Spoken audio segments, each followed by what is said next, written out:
Here is Brian with the translation of the Drops of Inspiration of Ricardo Melo with the theme, The Story of the Frog and the Scorpion, Lessons and Alerts. Hello, my dear friends. Very good morning. One of the things that most calls our attention is the number of people that keep making the same mistake systematically. This makes me recall that fairy tale about the frog and the scorpion. Do you know it? There was a scorpion that wanted to go to the other bank of the river but didn't know how. And suddenly a generous and well-intentioned frog appears, and he says, "Come here, get on my back, and I will take you to the other side. But watch out. Do not bite me, okay?" And the scorpion goes, "Are you crazy, Mr. Frog? If I bite you, both of us will be drowned into the river." And the frog thought, "It's true. It is not going to be crazy like that." So the scorpion gets on the frog's back. And when it was in the middle of the river, guess what happened?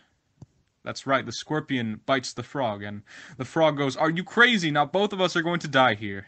The scorpion goes, "I know, forgive me, but it was stronger than me." This fairy tale is used, told and told again, every time that someone, for example, wants to talk about a behavior that seems to be stronger than us, and that is going to make us, even being damaged, unfortunately, repeat this behavior. Honestly, for me, it's a lazy people talk. There is no other name, because we have free will. God gave us free will. The Lord of life gave us the right to improve ourselves. He gave us the capacity to choose the fate, my friends, that we want to build. I only repeat the same mistake if I am lazy enough not to work on my morality, and I neither look for help nor for a hand to change myself. So there isn't this excuse that many people love to use, "It was stronger than I am." Do you know that story, that the husband betrayed the wife 3 or 4 times? The wife gave him 1, 2, 3 chances. The children cry, and there is such sorrow. And suddenly he does it again. And then he says, "Sorry, baby, it was stronger than I am." He's very shameless, is he not? You see, someone that suddenly is bankrupting in financial issues, he cheats cheats twice, gets a new opportunity to be someone in life, but he does it wrong again. "Oh, sorry, it was stronger than I am." It works like a mantra, an excuse. This is the excuse of the lazy ones. It's no use thinking that if we live a double life with lies, bad will improving and harming other people, we will reap a wonderful life. We won't. That's why we're going to make our inner transformation. And free will. Jesus talked about this. Watch and pray while you are still on the way. So yet many people experience the harvest of these fruits here. They keep attracting other negative people, other people who also have misbehaviors, that end up harming him. Moral of the story, let's use our free will to grow up spiritually.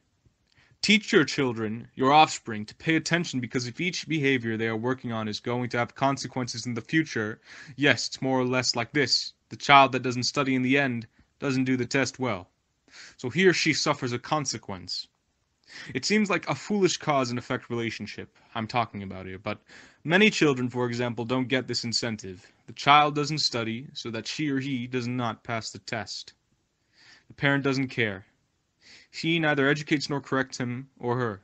As a result, he or she associates that even he doesn't do the test well, there is a way, because his or her father or mother solves it. As a result, he or she crystallizes the tendency in thinking that he or she will always be successful, cheating. Soon the irresponsible parents die and leave a son, unfortunately, with a horrible tendency in sharing his life with other people. What's going to happen? These parents will unfortunately feel a lot of guilt because they didn't play the role of educators, and yet they are going to watch the son that they didn't educate make mistakes and create problems for himself.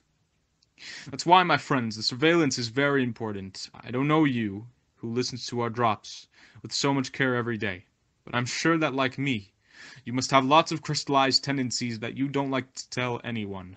Like me, you must have many behaviors that you keep only in your mind, or maybe you do and no one sees, but you know that you have. Don't close your eyes for them.